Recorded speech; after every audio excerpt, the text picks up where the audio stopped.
Hello everyone. তো finally আমি চলে এলাম আমার প্রথম মিনি ব্লগ নিয়ে।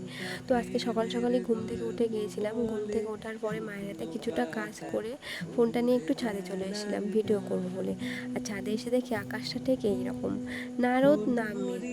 আর এই রকম ওয়েদারের জন্য প্রচণ্ড পরিমাণে গরম পড়ছে এই দুদিন ধরে।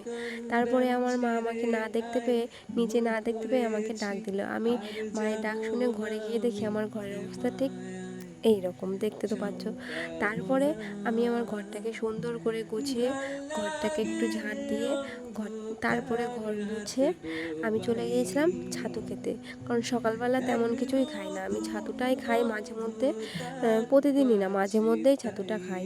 তারপরে আর কি আমি আমার কাজে বেরোবো বলে স্নান করে এসে রেডি হয়ে নিচ্ছিলাম।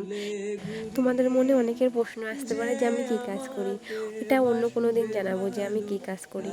তারপরে কি আর, একটু ফেস পাউডার মেখে নিলাম। তারপরে গরম গরম একটু ভাত আর কালকের মা রান্না করে রেখেছিল চচ্চড়ি, সেটা দিয়ে খেয়ে নিলাম। আর এই তো আমি রেডি হয়ে বেরিয়ে গিয়েছি। আজকেও প্রতিদিনের মতো লেট হয়ে গিয়েছিলো, তাই ভাইকে একটু বলেছিলাম আমাকে দিয়ে আসতে রাস্তা পর্যন্ত।